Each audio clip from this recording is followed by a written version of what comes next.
Behold! The sword of power. Excalibur.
Welcome to episode 16 of the Oh Gosh, Oh Golly, Oh Wow podcast, the podcast where we talk about the Marvel Comics series Excalibur and nothing but Excalibur every week for 126 plus weeks. This week in episode 16, we're in the thick of the cross-time caper discussing one of my very favorite issues of all time, Excalibur number 16, Warlord, originally published in December 1989. The creative team is Chris Claremont on writing, Alan Davis on pencils, Paul Neary on inks, Glynis Oliver and Mike Rockwitz on coloring, Tom Orzechowski on lettering, and Terry Kavanagh on editing.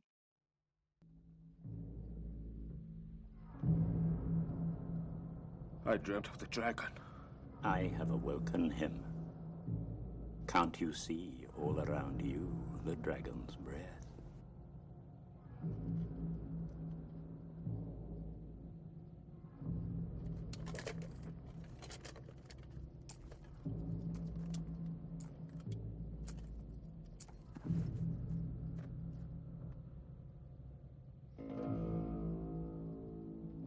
We have drawn him out.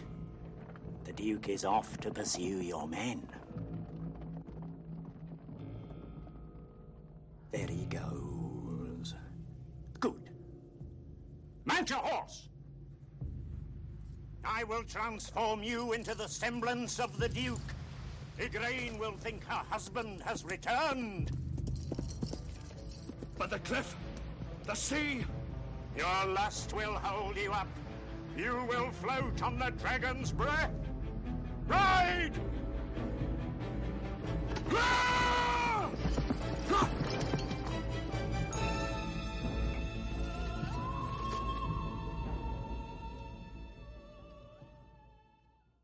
We have a wonderfully smart guest who also happens to be a longtime and very dear friend of mine here to help us appropriately celebrate and critique. We always critique this very exciting issue, who I will introduce in a moment. But first, let's assemble the regulars. I am Dr. Anna Papard. I do lots of writing and talking and occasional teaching about sex and gender and issues of representation in comics and pop culture for various websites and academic journals and other podcasts, including one I co-host with a co-host of this podcast called Three Panel Contrast. I'm usually Kurt Wagner's unofficial PR manager, but I'm hopeful he'll be hiring me in an official capacity after this episode, in which I plan to sing his praises even more passionately than usual. I am joined, as always, by Mav, if you'd like to introduce yourself. I am a very old man. How old am I? I do not know. Possibly I'm 100, possibly more. That is the entry to John Carter of Mars. I get confused a lot. Hi, I'm Christopher Maverick. You can call me Mav. I am a academic of pop culture, comics, movies, TV shows, weird stuff like that reference I just gave that nobody's going to get, but I assure you it's relevant. I got that reference. I'm an adjunct professor at a couple of different universities. I'm trying to go fast today. There's a lot in this book.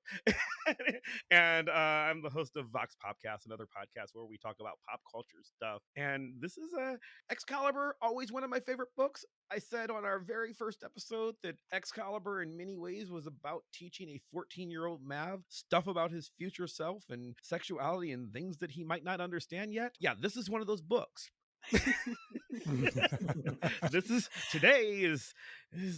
There's a lot. I mean, this book was about teaching like 27-year-old Anna about her about her particular fondness for Nightcrawlers. So, Yes. I mean, Yes. Shout out to And Striped other Water Cat, things. one of our longtime listeners, who I believe tweeted or YouTube commented it at us at one point, that he was just basically, he is listening to the podcast, waiting for this episode. So, I hope he continues for the 100 and some odd episodes after this. But I know that, shout out to a longtime listener of ours who I know this one's for you. So, I think a lot of people are going to be excited about this particular issue. But Andrew, if you'd like to introduce yourself. Yeah, I'm Andrew. Why I screwed my introduction.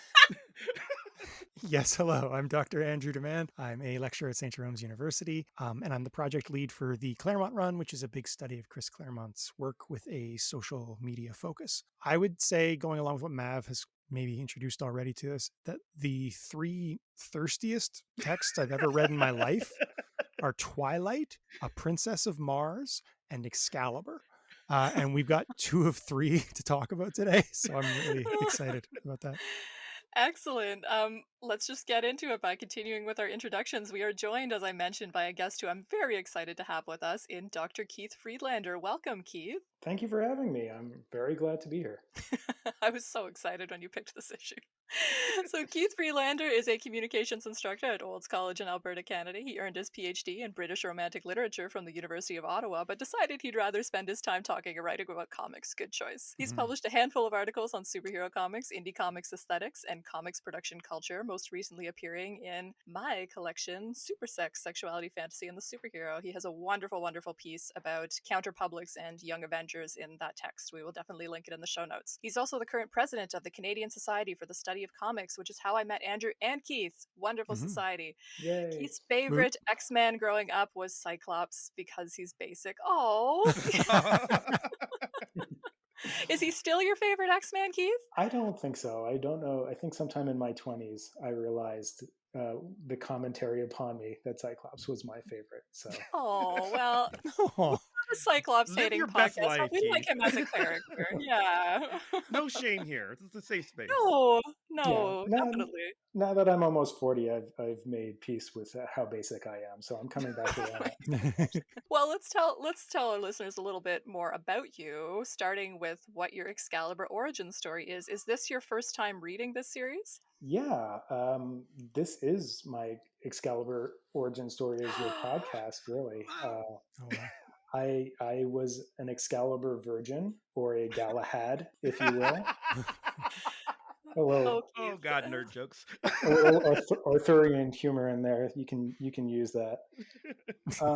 But yeah, I had never read any Excalibur, and I began reading it with your podcast. I think the only impression I had of Excalibur was like the cover image from that first issue, which made me curious to read it because I didn't know much about Phoenix's character, and she was so prominent on that cover. But like, I literally had not read any issues until this podcast, and I've been reading along every week. Aw, thank you so much. Yeah, I'm so happy. But you have a history with X-Men comics, though, right? Yeah, so I came to X-Men like a lot of teens in the 90s did, through multimedia. I think my first entry into the X-Men was the arcade beat 'em up game from 1992, which was like a beautiful giant double screen arcade cabinet. And that led me to the, cartoon series. And that eventually led me into reading just a real smattering. I think the first contemporary story arc I read was Fatal Attractions in the 90s. And then I kind of jumped around. I read Claremont's Fantastic Four versus the X-Men.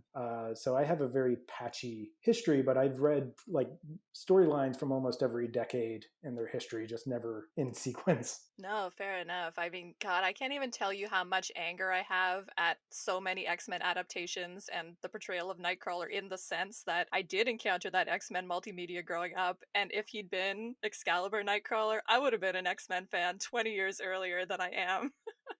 Because I know I would have had that hook with that character right away, but he has never been that character, other than in the Wolverine and the X-Men cartoon, which is one of his good adaptations. But speaking of good Nightcrawler, let's get into this issue, and we'll start with our usual issue summary. I think we are all really excited to talk about this issue, so we're like, let's get rid of the preliminaries and just like get to the goods. So we'll go through this as quickly as possible. The story begins with a clash of arms, counterpointed by the screams of the maimed and dying, as a sleek pirate corsair matches steel with an Imperial cruiser. So says a mysterious robed storyteller in a Star Wars-esque cantina lousy with space aliens on the opening pages of this issue. The storyteller proceeds to narrate a battle between a blue-skinned pirate crew and their very white adversaries, into which drops one Kurt Wagner. And I do mean drops. He falls out of the sky onto the female leader of the blue-skinned pirates, knocking her unconscious. The rest of the crew attacks him, and he defends himself admirably, taking out the entire crew with the help of his acrobatic gifts and cutlasses wielded in both hands and his tail. The blue pirate leader, named Kimry, wakes up and starts to explain the situation. But before she can do that, Kurt's knocked unconscious by an unseen assailant who turns out to be the blonde lady who was being attacked by the pirates, who the narrator identifies as Princess Angeli. Very mysterious. The storyteller informs us that the members of Excalibur became separated during their latest cross-time jaunt.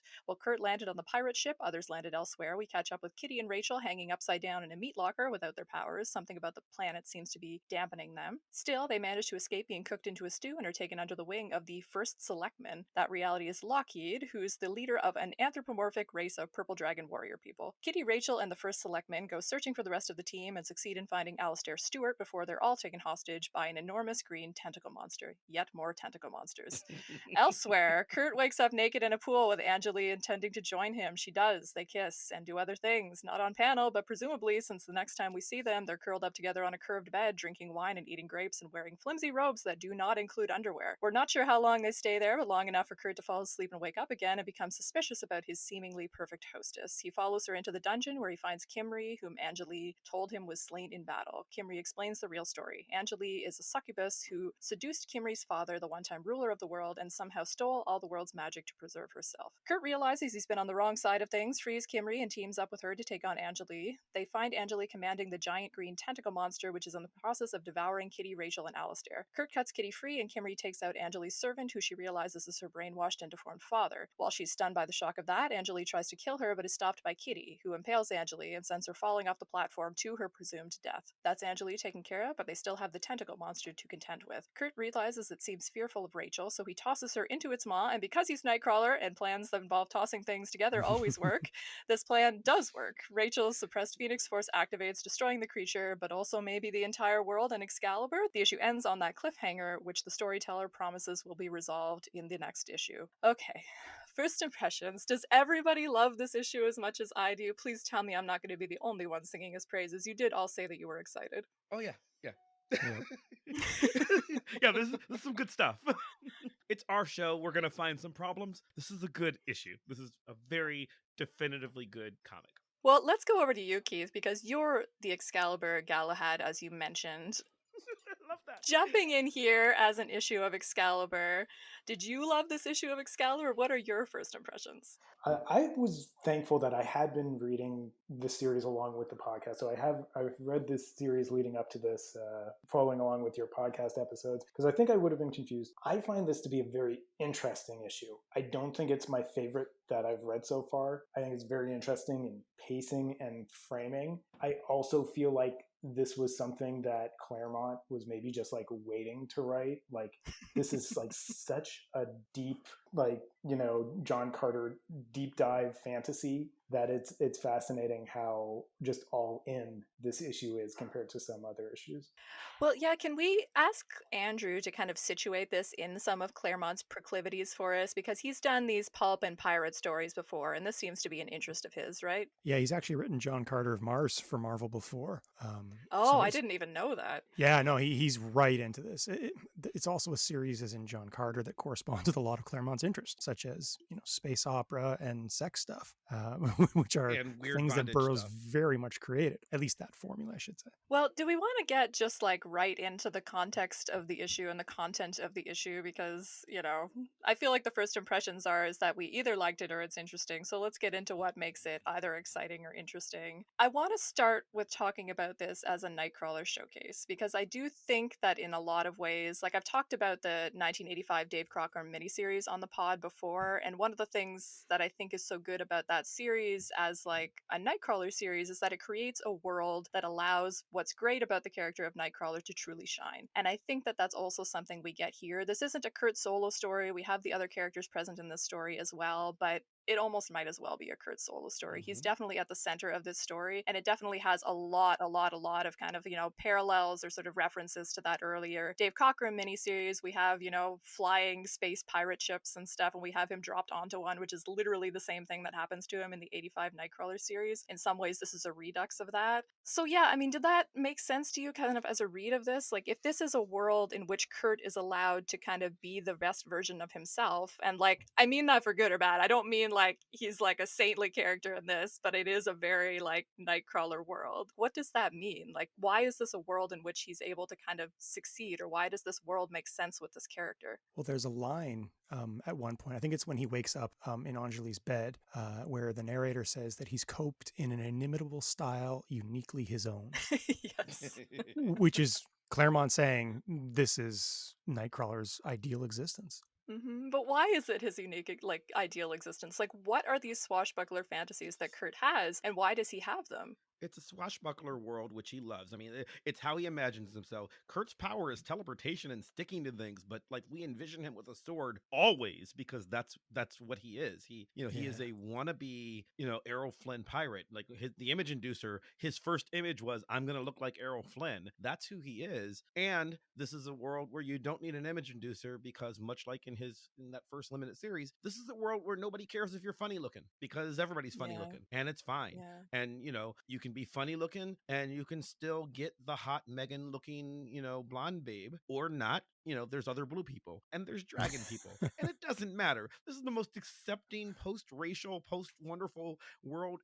This is perfect Nightcrawler space if everybody is weird and we don't care about appearance except for when you're hot, and certainly humanoid Lockheed is also hot and Kimry is also hot and like everyone's hot, everyone is sexy, and you get to use swords. He's not wrong. I would love to live in this world. I like swords. I like sexy people. Sure. Yeah. I one thing I've really been enjoying about your podcast is you've really brought out how, throughout this whole series, there's been this like constant ongoing, acts of masquerade and donning different identities and donning different skins, and some fit better than others. And this is especially with the last few issues with them jumping between realities. And this is like a very special present to Kurt in that, you've always put on this mask and this masquerade of being the swashbuckler. It's always been this disguise or this persona that you've put on. And now here's a world where it's not the persona. Like you get to just be it and it's appropriate and you're not acting the part of the swashbuckler. You're the swashbuckler. And the fact that there are people and a heroine counterpart that look exactly like Kurt really kind of emphasize that. It's like he's not the fish underwater pretending to be someone. Like here, he's fallen into that reality that's like fits him like a glove. Yeah, I mean, I think the authenticity of his embodiment of the role here does matter in terms of there's a thing that can happen with Kurt where he gets written off as a comic relief character, right? And I mean, some of his swashbuckling plays into that because look how goofy it is. This like goofy little blue devil guy that thinks he's Errol Flynn. Ha ha ha, it's so funny, right? And seeing him actually succeed in that role, I think is important in counteracting that a little bit. Kurt is a guy who, I mean, what happens when he gets on the pirate ship is that he almost does that thing that, his just fighting skill is like instinctually activated. He's just like, oh, did I accidentally defeat everybody? Like just by stumbling into this situation? It's funny, but I mean, he's super hyper competent as well. There's an image that I really love on that page, which is the close-up of his face when he gets into the sword fight. And it's like this look of savage glee on his face as he's like, oh, this is happening. And it's just, it's a very nuanced expression if you're trying to describe the emotion on his face there, but it's a great shot. Yeah, I mean, his absolutely kind of savage glee, but I mean, that whole page, I just love everything on that whole page. Like his posture after he falls, like in the first panel on that page where like Anjali is like, please, sir, I beg you. And he's like, oh God, I'm sorry. Like, what did I do? And he's kind of like trying to orient himself. He's got one hand like on the upraised butt of Kimry, propping himself up and trying to get up. And then he's got like this sort of shocked, like, oh dear expression in the next panel as everybody's racing on him. And then that 4-panel fight sequence is just beautiful. Like we've talked on the podcast before about Alan Davis really developing a unique visual language for Kurt, because sometimes why Nightcrawler fans like Alan Davis Kurt can kind of get reduced to like, well, he draws him super hot. And that's true, but it's also this visual language that he creates for the character. Like the way that he designs his fighting moves here that makes sense with his body and his skills and his training, and it's a really unique look for the character, and not everybody does that. And to be able to combine that power and grace with that kind of determined skill, and combining, as Keith mentioned, that facial expression that tells us so much about his character. One of my things of Kurt that I've never seen sort of dealt with, and it has dropped continuity at this point, but when he falls from heaven, so after he is killed and he's in heaven and he's like unsatisfied with that existence, it's when pirates show up and hand him a sword that he's finally happy again.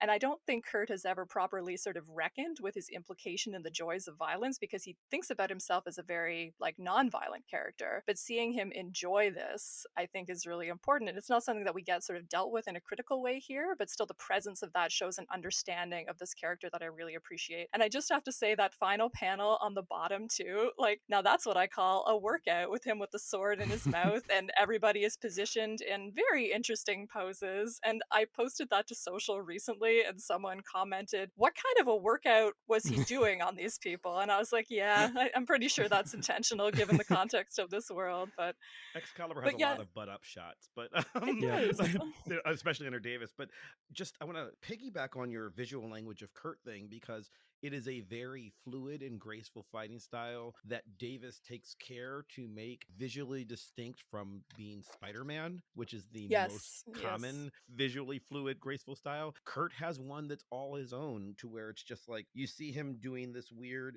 I'm holding the sword, going to do a kip up kick across the. I'm going to talk in wrestling terms because that's how I talk, but I'm doing a kip up swing kick across the panel because that's how Kurt would move, and just the grace of this. But also, I think the reason this works, to your original question of why is this Kurt's world? Kurt is, yes, he is complicit with violence, but it's fun violence. There is childlike glee of this. This is why do you love Star Wars when you're 7 years old? Because Star Wars is a world where it doesn't matter what I always say, you can punch a problem. Not in Star Wars. You can solve a problem with a sword, a laser sword. And that's Kurt's ideal world, right? Like all problems can be solved by, dueling, and you get to say stuff like "you cur." Like that's like the dialogue here is just so much. Please, sir, I beg you, save me. Oh, okay, damsel in distress. I don't know what's going on, but there's a damsel in distress, so I'm gonna roll with this, and it gets him into trouble later in the issue. But he falls into this world, literally falls from the sky into this world, and his gut reaction is, all right, damsel over there attacking bandits over there, and their swords, so I don't care about anything else. I'm just going to play this video game till the end.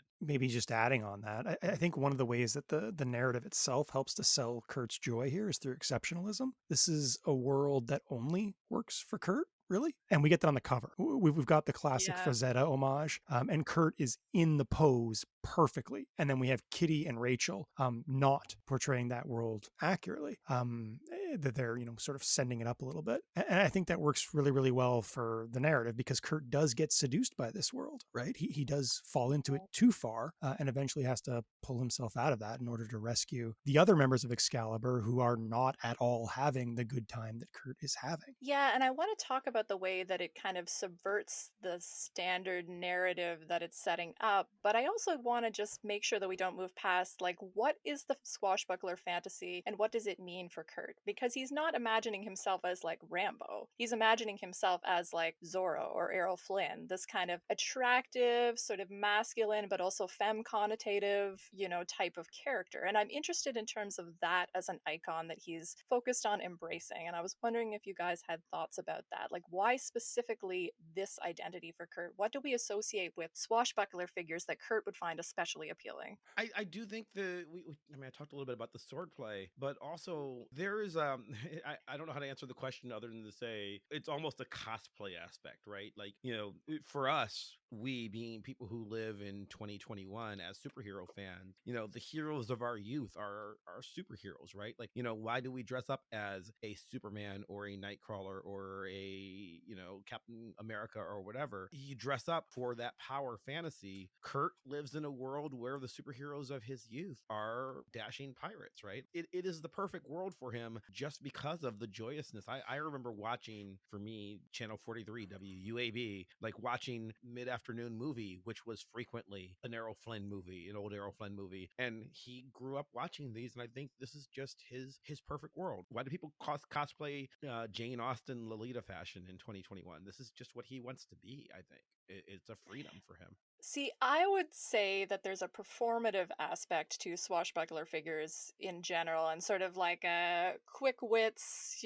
cleverness aspect and a spectacular aspect to them that I think would appeal to the idea of performing as that character. Again, they're not like the action character who's like the Rambo action hero type. Like, it's different from like a Tarzan character or something, right? And it's different from a superhero too, because swashbucklers are a little bit more flamboyant. I mean, that's why I sort of use the word femme to describe them. Yeah. It's a They're very charming. they're more of a female gazy type of character, which I find it interesting that that's specifically the type of character that he's glomming onto in terms of him having. I do think Kurt has a complicated masculinity. It's not just that he has a macho fantasy that's an element of it, but I think the performative aspects of it and him wanting to be somebody sort of not just strong and macho, but like charming and beautiful, is like part of it too. I don't know if this speaks to performance, but it does speak to duality. There's the scene where he comes across Kimry for the second time, and she says, "I'll barter my life with my honor," which is horrific. And Kurt, right? Kurt Yeah, being a she gentleman won't do says, that, yeah.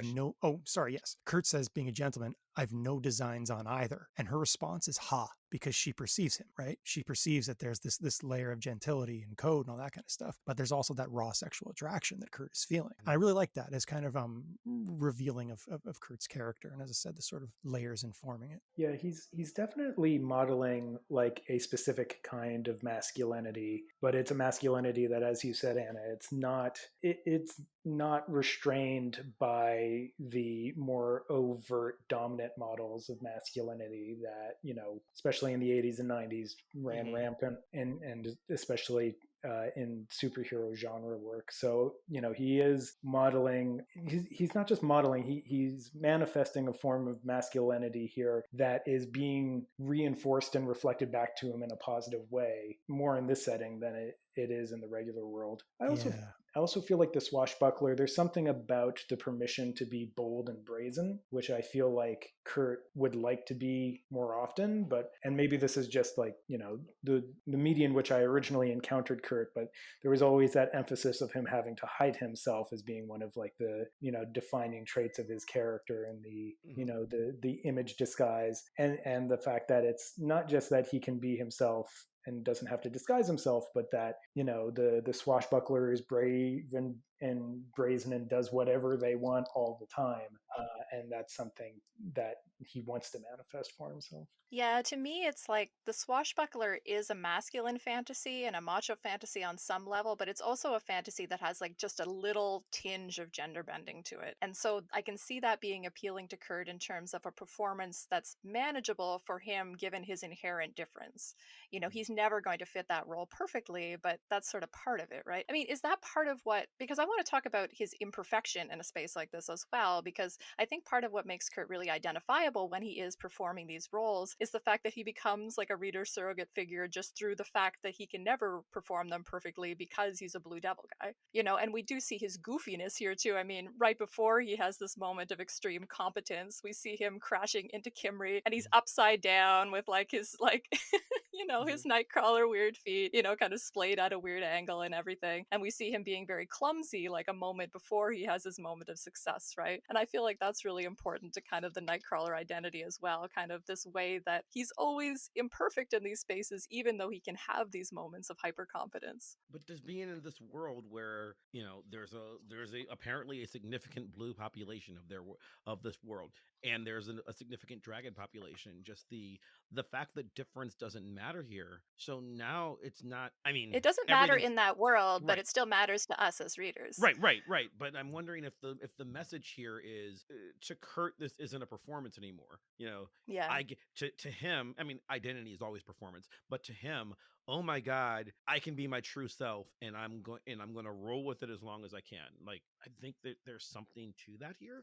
No, Like, I think so too, but I think that to the extent that he has character growth or a character oh yeah, realization, it is, as we said before, falling too hard into the performance. And because he's a character who understands performance and is used to always having to perform, that's where some of his emotional intelligence comes from. And that's how he doesn't get swept up, like in Angeli's succubus plan, the way he could. He there's is some able other to have thoughts that. there later. Yeah. Yeah. But he is able to have that kind of self consciousness sort of eventually and step back from that. And I think that that's really key too, because it's complicating where this story could go. It's not letting Kurt completely fall into this narrative. Yeah, I agree with that. I also just want to add real quickly that I also love we get the little panel towards the very end before the big showdown of him getting into costume. It's just like, and at the very end they knock out the guard, and it's like, and he gets to acquire appropriate attire for himself. And he is so excited. Like, he is so excited. And he has gone back to this costume many times in future comics. Like, we'll put all the references to it because I have them. We'll put all the references to them up on our webpage because he has put on this costume many, many times to enact Danger Room scenarios. So he has gone holographic cosplaying in this like many times over the years since this moment. So this was clearly a big moment for him. I love that shot because it's like she's looking up at him like, you don't have to put on the codpiece. Yeah, And he's just like, no, hold on, we got to do this. I got to get into this outfit. It's so good. I love it so much. How else will I sword fight if I mean, it makes sense to me. And like he's got his feet in the little booties, but you can still see like the outline of like his Nightcrawler feet. I love that little detail so much. Again, sort of the care that Alan Davis spends with this character. Okay, well, let's talk about the sexual content of this because I think that's where we're going to get into some of that critique and complication. So there's this scene where Kurt wakes up in the hot tub and he is seduced or, not, we're going to talk about it, by Angeli. And so I gotta say my little piece first. This is going to be an episode of a lot of me like defending Kurt and talking about him, but this issue and why this issue is so important, like this is pretty much, and I really don't think this is a difficult argument to make because I think this is true, this is like the most explicit Kurt sex scene that we have had in a comic like ever. There's a scene where he's naked post-coitus with Megan in like another reality in Age of X-Men, The Amazing Nightcrawler, but this is him in bed with no pants on, in the hot tub. This is like a lot of explicit sexual content. And we've talked before about some of my defining Kurt attraction moments have been him in the bath. We spent 20 minutes on that in our first issue.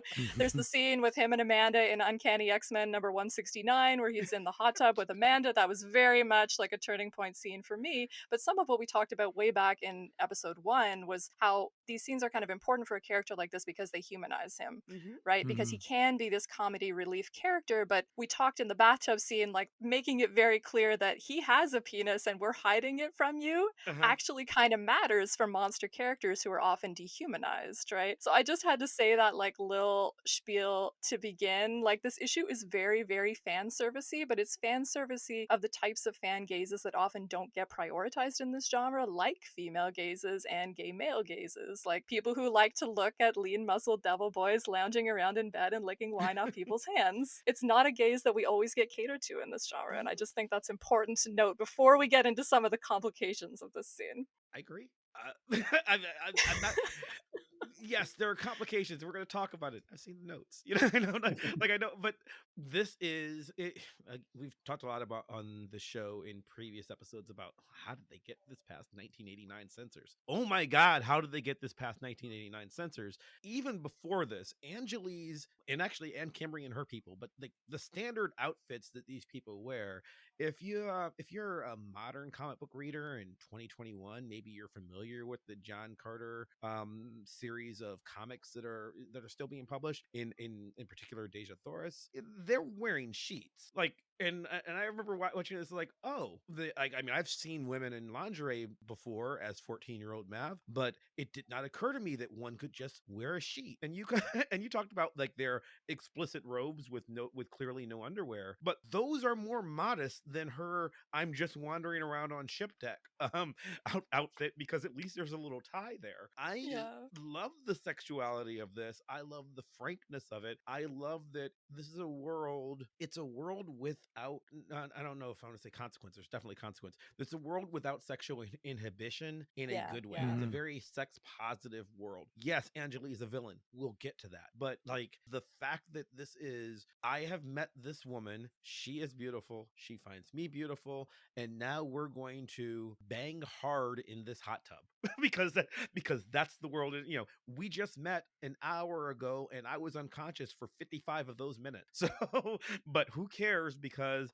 it's going down now. And I think that despite the complicated nature of consent, which I'm also going to be, believe it or not, I'm going to be on Team Anna a little bit here, even when we get to that part, to that part of the conversation. There is a human nature of this where, again, 14-year-old boy reading this, oh my God, I wish some hot blonde lady would like try to have sex with me in a hot tub. And he got that, and that makes him human and identifiable. Why does he roll with this? Because this is a dream come true, just like living on Swashbuckler Planet. Like, of course he loves this. But it's also his weakness, though. It is his weakness, and we'll get to it. Yeah, but because he makes the wrong decision. But doesn't that make it like not sex positive in a weird way? I don't think no, because I don't think the problem is that he had sex with her. I think the problem is that he didn't. No, because I think the problem is that he didn't see her as the bad guy, and even without the sex scene, it would still be there. The problem happens the second he falls onto the ship from the sky, and he assumes that blue people are the bad guys and the pretty blonde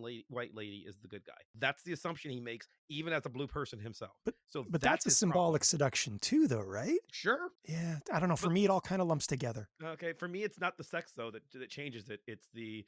Yeah, no, I take your point. Again, just the scene out of context totally works for me in that sense.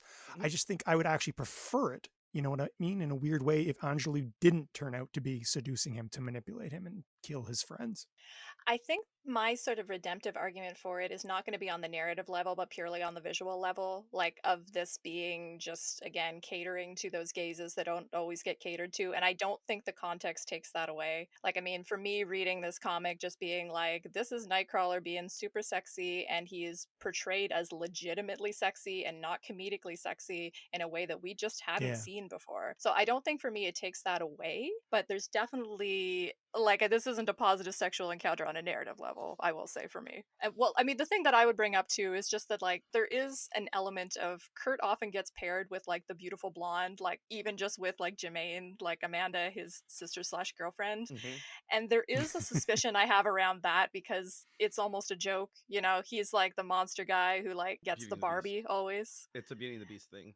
Yeah. And we're going to talk more about this next issue, but as far as whether it's okay or not, I think there are things with Kimry next issue that make this more okay. For me, I don't want to preview too much, you know, next week's episode, but for me, the relationship that he has with Angeli, who he does not know is evil when he's doing it. Yes, she's being the manipulative bitch, but he doesn't know that, right? Like, for him, from his context, for me, but we do. Yes, we do. But yeah, because of the dramatic irony. Absolutely. And it's complicated, and you know, this is going to lead into the consent issue a lot, right? Because we do know when that happens. But from his perspective and in isolation, this is a world where anybody can be sexy and you don't have to look a certain way. And I like that. To me, that works. Yeah, I like on a character level him not having to worry about his strange appearance, but I do still wish sometimes that wasn't always expressed in giving him an ideal, perfect white blonde character to sleep with, because there are other ways that I would like to see his sex positivity expressed, and not always going to that well. So that's my little criticism of it. Give it 30 issues, we'll have a little more of this, but not to this extent. I mean, obviously, you're right. This is the sexiest, not just Kurt. This is one of the most explicit Marvel sex scenes in their non-adult line that they've published to this date, you know. And like, I think it has enough of an imprint that there is a fan logic to, like, Kurt is a sexy character, and you can read a lot of Nightcrawler stories and not necessarily get that, but people are thinking of this story. Yeah. Like, this story has a big imprint in sort of the fan consciousness. You know, even people who read it once 30 years ago, they're still like, oh yeah, Nightcrawler's a sexy character because of that one Excalibur issue, which is one of the sexiest X-Men issues. He had sex with the Queen in the bathtub. Yeah. What do you want? It's a dream. We haven't heard from you for a while, Keith. So, do you want to take a first stab at kind of breaking down some of the consent stuff here and how we might approach it? Like, I know Mav has talked about before that we sometimes don't read consent issues into this type of scene. When it's a female character seducing a male character, we're just like, oh, of course, any dude character would want to hit that. So, therefore, the consent issues don't matter. But did you have any thoughts about sort of the politics of this scene? Like, did the consent issues trouble you? Because you said that you thought it was an interesting issue and not necessarily celebrating it as much as like I have been perhaps. So I wanted to give you sort of a first stab at that. I mean, there are two thoughts that kind of come to my head. And one, I do kind of agree with Mav that the seduction is almost that of the world, which almost takes place the second he lands on the pirate ship. And that, at this point, he's already kind of on the roller coaster ride. So I do think that doesn't necessarily absolve the questions of consent here. But I feel like he's kind of already in a thrall from the beginning that kind of lasts right up until he sees her walking away and starts to tail her, and that's the moment he kind of breaks out of it. So it does, I think it takes away, because that moment in the hot tub for me is not the moment at which he loses his free will or has his will kind of taken away from him. I feel like he's kind of already into it at that point. I think the thing that kind of struck me about this in terms of sexuality and consent from the perspective of a male character is just kind of playing into this recurring theme that I see a lot in superhero comics of this era, of just like the depiction of the sexually dominant woman. That is this kind of, we got earlier in Excalibur with like the Goblin Princess, but we get like the White Queen, and Sue Storm as Malice. This just like there is this kind of mythic figure of the sexual dominant woman, and it seems more playing into a kind of male fantasy surrounding that I feel like a lot of comic writers and artists harbored at this time, that came out in their work. So that's kind of where my mind went when I was reading this, is that she's another one of those characters. Yeah, and that complicates my argument that this is a female gazy comic, right? Because it's giving us Angeli as well. And in a way, I'm not as keyed into that because I'm just so focused on Kurt in the scene. But there's definitely a way of reading it where it's still prioritizing that gaze, right? Through this figure of the beautiful blonde dominatrix. Is it fair to say that it's, I mean, the disruption is that it's doing both, though, right? Like, it is not in your typical, whether we're talking about a Rambo movie post the first one, or any Hollywood action film of this time, through any comic, superhero comics, you have, why does Kurt sleep with Angeli? Because when you're the hero and you save the damsel, you get to have sex. That's why he does it. I mean, it's the script. Yeah. And I think that usually when Batman swings down and saves the damsel, it doesn't really give you a female gazy sexualized. It's a male power fantasy. And yeah, I think Anna is noticing the, like, this book is written for you, like, clearly. Like, as Nightcrawler's PR manager, this book is literally, one day there will be an Anna Papard and she will look at this comic and she will love it. Like, I assume that that's the script going through Claremont's head right now. So he's writing it towards her, but that doesn't mean he has to ignore 14-year-old Mav. He's, this is the book where everybody gets what they want. There's also same-sex gaze between Kitty and Rachel. In this absolutely, so much coming. And Rachel is very into this moment in ways that happen later. You also have more questions about Lockheed. I mean, there's a little something for everybody in this issue, I think. But I think the disruptiveness of the equal opportunity exploitation likeness of the Kurt and Angeli scenes is the fact that if she's in that male gaze objectification rhetoric and he's here present with her, that almost is part of the disruption, because we're having him in an objectification rhetoric like with her and paired with her and like focused on in a number of these scenes. And just as you're looking at the scene, so the scene where the wine falls on her hand, or the page where the wine falls on her hand and he licks it off, I like the attention paid throughout that sequence to, there's no attempt to like disguise Kurt's unusual features or anything. We have, his hand like holding her hand, and it is Kurt's like 3-fingered hand, and that's focused on in the frame. And we have his foot like sort of shooting up into the air when she knocks him down onto the bed. And I like that it's him in sexy mode, but it's still so much him. And that's really important to me in this scene as well, like in terms of that sort of humanizing his difference, but it's not neglecting his difference in that process process of humanizing, because that's something we've talked about briefly before, that Alan Davis's art style does make Kurt a little bit more masculine than some previous artists had done, and yet he does still focus on those like elements of his physical difference. And I think that that's really important to kind of the balance that the scene is striking between sort of Kurt's attractiveness and monstrousness and how those things feed into each other. Like, I'm always saying, like, there's this read of Kurt that people do where it's like, oh, he's able to be witty and charming and attractive despite his monstrous appearance, and I'm just like, what? That's like a feature, not a bug. Like, you're not getting it. Like, I'm telling you. But so, like, I like to see that played up as a legitimate aspect of his sexiness. So it's like another aspect of it for me. Yeah, and I think to your point, Anna, like, especially given the context of this issue within the larger series, there's something very validating about, just the affirmation of Kurt's sexuality here, because there have been so much hinting around at it leading up to it with like the bathroom scenes earlier and the romance scenes. There's a lot of Kurt baiting. It's like, yeah, he's a sexual being, but no, he's not the character who gets to be sexual, because it's always going to be something complicating it, or the camera's always going to pan away, or it's always going to be his friend's girlfriend or something like that. And it's like, well, no, here it's the I haven't read all of the Nightcrawler comics in the past, so I don't know if he's had moments like this in the past in the X-Men, but in this series it's like, no, this is validating he is a fully sexual being, and we're not just going to hint around at it coyly. It wasn't, I mean, okay, he's clearly had sex with Amanda in a bathtub. It wasn't like this. like there have been other moments. This is that was goofy and cute, and it was sexy, but not explicit like the way that this is. Goofy, and it's not like, when we say explicit, it's not like this is like they're banging on panel, but it's still like the sexual context is more teased out than it was in that scene. I also feel like that one, just to look back at it, and unlike Anna, I don't have the issue number and page number just committed to my memory, but well, it's uncanny it's uncanny 168 and 169. Well, 168 is the Burt Reynolds homage, and then 169 they're in the hot tub, I believe.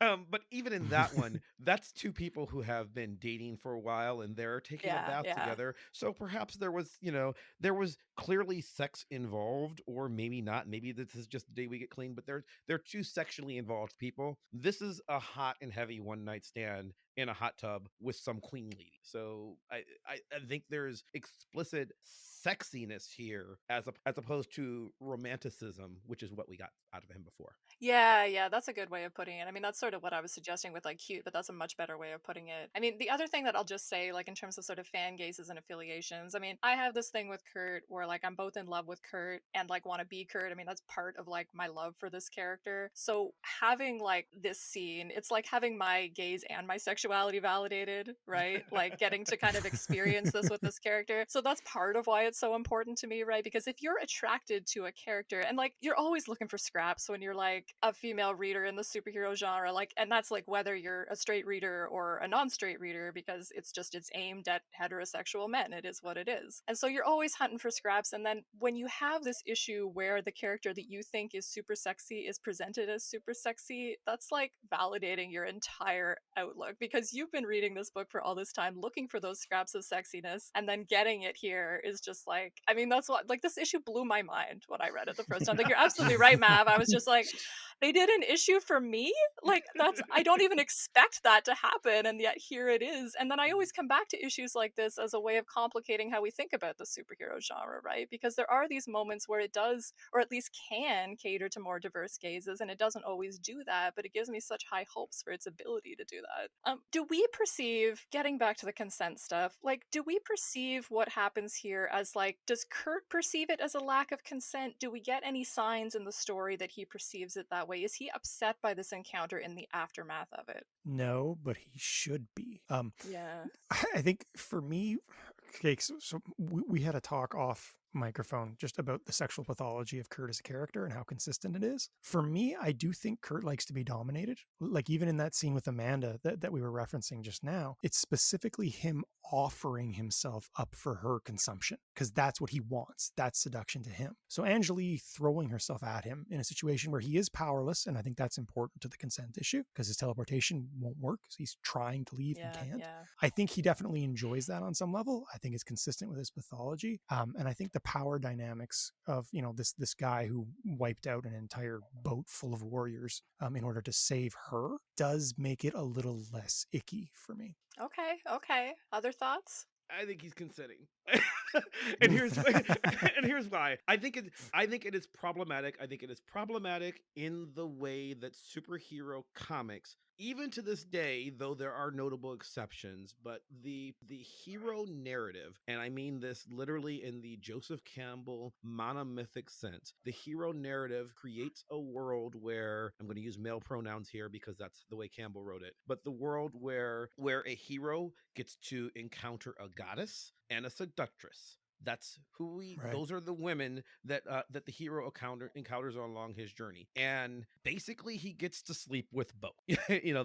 That's what happens, and usually it's, the seductress is using sexuality as manipulation. The goddess is the sweet innocent one that you're saving, that you're rescuing from the damsel. Here we have Kurt encountering one, thinking he's got the other. I don't think he's not consenting, because we know Angeli is evil, but he doesn't. And I think this gets weird because when we look back, when we read these things, we read consent narratives that aren't explicit rape. I'm not talking about something like, probably the most famous in comics is The Killing Joke. In The Killing Joke, Joker clearly violates Barbara, right? Like, he shoots her and undresses her against her will while she protests. Okay, so I'm not talking about that. I'm talking about in the hero narrative, there are a lot of places where the villain will pretend to be sweet, and particularly with women, oh, she's been taken in by the bad boy, not knowing that he's evil. And that's what happens to Kurt here. So we don't talk about consent and yes,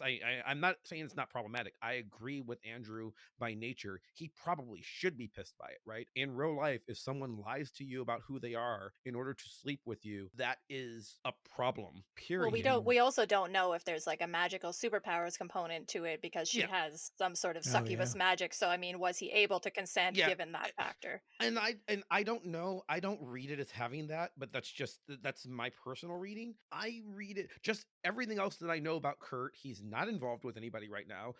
He might like Megan, but Megan's dating somebody else. He doesn't appear to be dating Amanda at this point. Other girlfriends are, none of his other girlfriends are around. Nothing about Kurt makes me think that in his right mind. Okay. I've read stories where Kurt has had a relationship with a woman that he slept with before. Anna has posted them to our feed, right? Like, Kurt will absolutely sleep with a strong woman who throws herself at him while he's single. And I believe that he would have done that here. The fact that she turned out to be evil is her manipulating. And that's not the superhero narrative doesn't call that a consent issue. Maybe they should. It's too common that's the trope of what bad girls and bad boys do, right? Like, you manipulate by getting into a relationship with the person that you want to manipulate. So the manipulation, it doesn't feel like it's just as tied to the sexuality as it should be, other than the fact that even the point where the narrator, the storyteller, says, well, he's a man, men are going to do this. That's what men do. And yeah, it's lampshading. It's the narrative knowing that that's a flaw, that the strong man will sleep with whatever woman will let him, and this doesn't change that. So he's flawed in that way that every hero is in this narrative, particularly when you move from the superhero narrative to the pulpy John Carter world, which we started off with, because John Carter does this constantly throughout his, what are there, like 14 books originally? I don't know. 11. Okay. Yeah. This happens to him a lot. Like, that's what John Carter does, is he goes to Mars and he gets to sleep with princess ladies, some of whom and it's a way of bad. Yeah, I mean, it's a way of sort of justifying certain sexual contexts too, to make the character be the one that's attacked with sex rather than seeking out sex, right? That can be the sort of a way of navigating that as well. I actually don't have an opinion on whether I read it as consent or not. I think the magical MacGuffin element of it makes it like iffy at the very least, and I don't want to sort of neglect that aspect of it. I mean, I think that within the story, it's not suggested that Kurt is troubled by it. I mean, he feels bad about letting down his friends, friends. But I think my read of his character was that he wouldn't be overly troubled by it. Like, he's sort of a sexual enough character, sort of a knowledgeable enough character, a character who's been through enough that this isn't necessarily going to be like a make or break moment for him. And I think honestly he would probably come away with it with like, I enjoyed myself, and that's kind of what and we won, so that's kind of what matters. I will say, like, one thing that we haven't touched on is the fact that it's Kitty narrating this story, which we maybe don't have to talk. We don't have to talk about. Yeah, I know, but I just You know what though? That's thrown away in like 2 seconds, like of meaningless next time. So yeah, it does matter because Cross Time Caper and the immediate aftermath is very much a sexual awakening for the Kitty Pryde character. Kitty Pryde, I know the reason Andrew doesn't like the Colossus relationship, which is her most sexy thing up until this point, is he's a grown man, even though he's, 19. Like, the most charitable way of thinking about it, because their ages are weirdly variable, is that he's 18 and she's clearly 13 when she becomes interested in him, but 14 the first time they kiss. Okay, so 4 years age difference. That's most charitable. It's likely more like 6.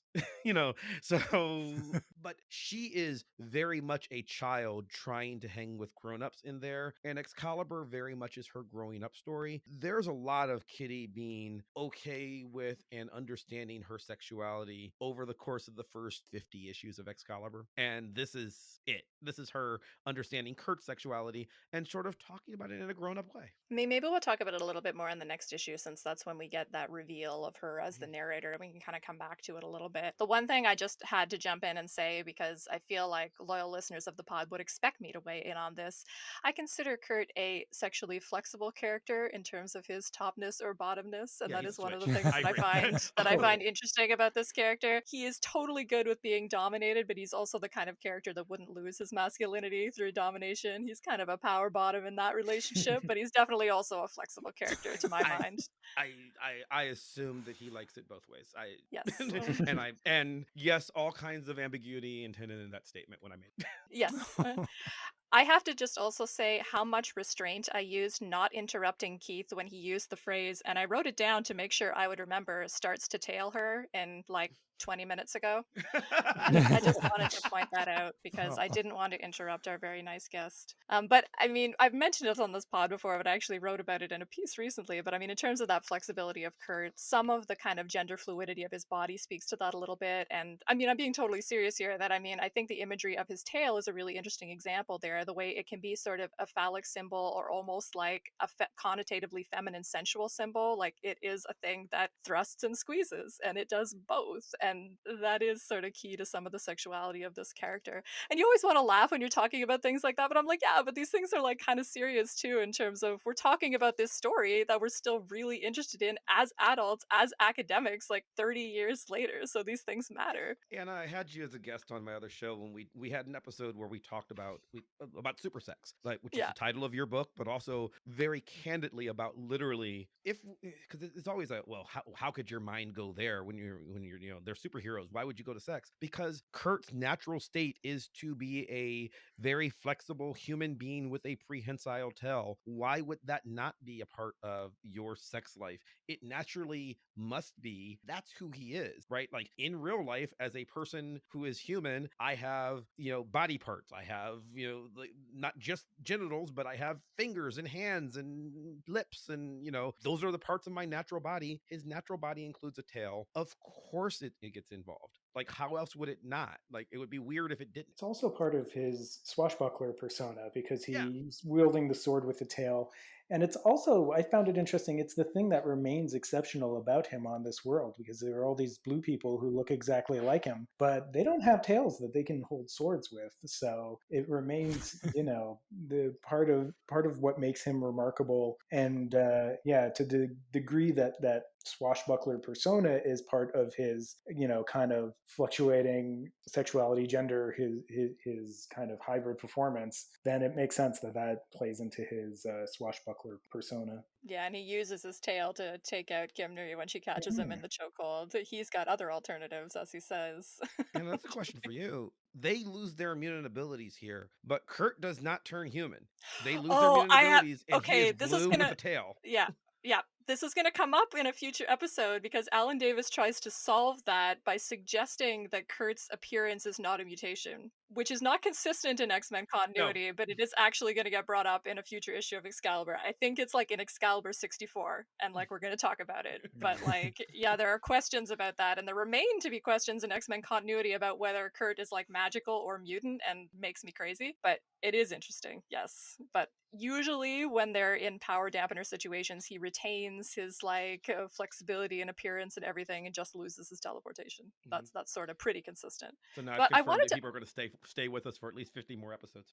Yeah, exactly. But I wanted to talk about the character of Kimry because I have perhaps a silly question about her, but is she Kurt in this world or is she somebody else? I think she's somebody else. Yeah, there's a lot of people who are Kurt-like. I know, but is there any possibility that she's Kitty in this world? I have a friend who brought that up to me, and I had to broach it as a question. She has elements of Kittyness in her personality, you know, like kind of in that no nonsense, like kind of like personality, but also the name. And I don't know, I had to bring it up because I thought it was sort of an intriguing proposition that I hadn't considered before. And I want to talk, the other thing I really want to talk about, and maybe it's related to that, because we definitely have to talk about that before we run out of time, is the fact that Kitty kills Angeli here. Yeah. And this is a big moment, and we gotta talk about that. So I think this is the first time that Kitty has killed... Sorry, go ahead, Nev. No, it's... Well, no, say that, because it is... Kitty fans tend to canonically say that this is Kitty's first murder. Kitty murders a lot, but she never killed anybody as Ogun. Like, Ogun was... She is a demon. She alludes in this issue to, you know, I was a demon ninja for a while. Demon, yeah, and she's referring to the Kitty Pryde and Wolverine miniseries, where I don't believe Kitty, even when inhabited, actually manages to kill anybody. Nearly, several times. But this is canonically Kitty's first murder, and she gets good at it. In order to consider it Kitty's first murder, this assumes a lot of human-centric... yeah, because she kills a brood. She like kills tons in of brood. Kitty, Kitty has no problem with killing sentient creatures. This is the first humanoid in the classical sense that she has killed, and ramifications of her doing it seem to be pretty much none. So I don't think she has problems with killing sentient humanoids either. In fact, I know she doesn't from future stuff. Kitty is okay with murder, and you know, it kind of scans for me because of this whole thing I said where she is growing up, and as much as she is discovering her sexuality, she's also discovering her humanness, and part of her was very much raised by Wolverine. There's a reason he was her best friend, you know, one of her best friends. I would push back a little bit on her being a character who just murders people, just in the sense not blanketly. I'm saying murder is not a deal breaker for Kitty Pryde anymore. Is she a berserker? Absolutely not. But if I got to kill somebody in order to, you know, getting the job done, okay, I'll stick a sword in this lady's back. She's clearly a bad guy. No big loss. I don't think that's a problem for her. It stands out though as a lot different than a lot of other characters within the X-Men space, in which she is a character that there's a reason why this is focused on so heavily here, because it is shocking because it's Kitty. Like, I mean, we don't see, like, even the time that she killed the brood back in Uncanny, like, if we're just going to focus on this era, that was totally by accident, and it was about to eat her, and she like opens the airlock and it gets sucked out, and she feels terrible about it. Like, she's like, I'm not Wolverine, I don't want to be Wolverine, this is my narrative. So I think it's important that she but I don't want to talk about the current books, because that's actually no. I mean now right here. Right here. Yes, she was affected by it at the beginning of her tenure with the X-Men. Now this is getting the job done, and I think that's important. I don't think she has a bloodlust, but I think that she understands that if my life is going to be being a professional intergalactic superhero, every once in a while I'm going to have to, you know, end somebody, and I think that's what she does here. And I think she makes this decision. I don't think she has regrets about it. I think in Kitty's world, Kitty made the right decision in this moment, and she's fine with it. Yeah, I don't disagree, but like, I mean, why is this here narratively? Like, why does it pick this moment to be the moment that Kitty Pryde takes a life? And that's why I was sort of what's the significance of the Angeli Kimry thing here, that this would be the moment that Kitty chooses? I know it's expedient, but like, the narrative wrote it this way for a reason. They could have had somebody else kill her. It's such a strange moment. You know, I was actually really enjoying the fact that Kitty was becoming a more kind of aggressive character in this issue. I really liked earlier when they kind of reversed the dynamic with her and Rachel, and that she came to Rachel's protection when Rachel has been protecting her for so long. And then you have this moment where it's kind of just like this awkward silence and exchange. Is like, she dies, she falls, and then there's the frame of Kitty, trading glances with the woman she just saved. And it's like, well, I don't know who you are, and I don't know who that woman I just killed is, but I'm a murderer now. And it's like, okay, this is a very important moment, but narratively for Kitty, is it? Like, I guess maybe, to what Rav was saying, maybe that's what makes it significant. Is doesn't matter who these people are, there's action happening, and I have to start swinging swords and killing people. So there's no time to worry about who are you and who am I saving. But it makes it just such an awkward moment, because it's just like there's no significance between these three characters. So it's just kind of like this awkward silence after it happens. Mm-hmm. I think it would make more sense if Kitty had a little bit more context. She knows at this point that Angeli is evil. She knows that Angeli was she actually does know that Angeli might have been succubusing Kurt, because it's brought up in the slight dialogue that they have before that. So she might hate her on that level. But she doesn't know about, I think it would make more sense if she knew about Angeli being a perpetrator of a Holocaust, which we have the Room of Skulls right before this, right? And I hate to sort of put that on Kitty again after we just went through the Nazi storyline, but that is a context in which certainly there's a Guardians of the Galaxy issue in which she kills somebody in that context, but she doesn't have that context here. So I was wondering too, well, what the significance of this moment is. Andrew, did you have any thoughts on it? No,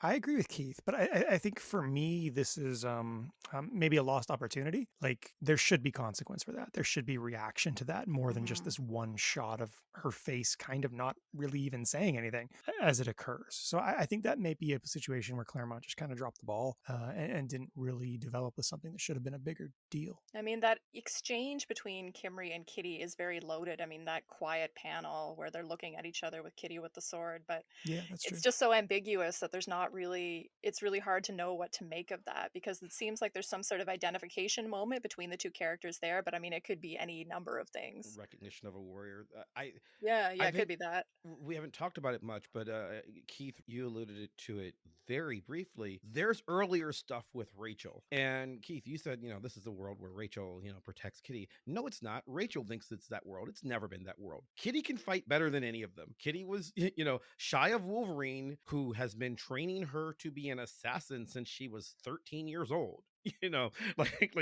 She's clearly a gifted student, and she, in this issue, she alludes to the fact that she still has some of her hand ninja training just cycling around in her head. So I think that, just because Rachel thinks that she's going to defend her, Rachel says, "Oh, stay back, Kitty, I'll save you," and Rachel promptly, without powers, gets knocked into a wall and knocked unconscious, and then Kitty does her ninja thing. I think that this is recognition of the fact that Kitty is a warrior with or without powers. For sure. I see where Andrew's going with maybe there's something more explicit, but we've talked on previous episodes about the Mary Sue-ness of Kitty Pryde and whether that's true. It is to an effect, and I don't think of that as a detriment to her character. That's the role that she plays, and if there's a problem with it, it's because it's been copied so many times since then. But in some worlds, Kitty Pryde is Buffy Summers. In fact, Buffy Summers is directly inspired by Kitty Pryde, so that's what she's doing here. Yeah, I don't know. I was just definitely interested in that moment and sort of the link between Kimry and Kurt. It's worth noting that Kurt marries Kimry in X-Men The End, written by Claremont, which I don't like as a choice. It's out of nowhere. No. Kimry hates Kurt and she's into Alistair, so I don't like that as a choice, but it is interesting that. Any kind of final thoughts before we completely run out of time? I definitely could have done 5 more hours on this issue. Yeah, Andrew, go ahead. I do have an important bit of context. So after Mav mentioned it, I looked it up, and very interestingly, Amanda Sefton actually shows up the same time this issue comes out in X-Men at Excalibur's lighthouse. She's calling for Nightcrawler. It's a late at night. It's a booty call. She says, come out wherever you are. So much for that bright idea. When I read about him resurfacing with this British supergroup Excalibur, I thought the heck with pride, even if we can't be what we were. So I think what issue number is that? Why would you do that to me? It is 253. Okay. Yeah, so I'm reading X-Men at that point too, and there is a point. Hey, this is weird because we review these in a microcosm of just what's going on in Excalibur, because that's the choice we made. But just as a world, in the absence of Excalibur and in the absence of X-Men, Amanda and Alistair's sister, join the X-Men at this point. Yep. Just historically, that's a thing thing that happened. So, but I think that adds some context to Nightcrawler's relationship with Angélie.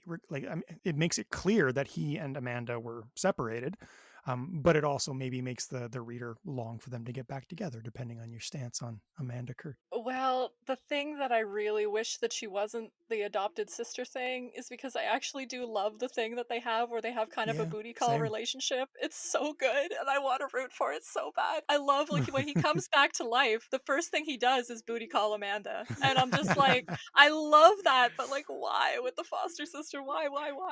What's odd about it is, and we should just talk about that briefly, because it does matter here in that it defines Kurt's sexuality a lot, which is what we've talked about most of this episode. The sister thing doesn't even matter. It's a detail only to be weird. Like, it serves the story, and he's raised by clearly not his natural family in this circus. It could just be the girl that he's had a crush on since he was 12, and that's fine. But no, they think of each other as brother and sister because we want it to be weirder. That's the only reason. It's so random. I hate it. I know. It's just to make the story weirder. And because I like the story of, like, her being someone that he can be so calm and comfortable around because she knows him and she's always known his difference and doesn't have that barrier. And I really love that as an aspect of it. And then the freaking foster sister thing. There's a flashback. I don't know the issue off the top of my head either, but there's a flashback issue where you see their origin and you see that she is completely accepting and loving of him as a person when he's 13. It's the Excalibur flashback issue. Yeah, the -1. -1, yes. And he's 13. He's the weird looking boy, and they love each other, and she thinks he's cute and wonderful. And like, this is all okay if you're just like, yeah, my 13-year-old boyfriend is blue. It's fine. But no. He's also my brother. Makes it weird. I don't know.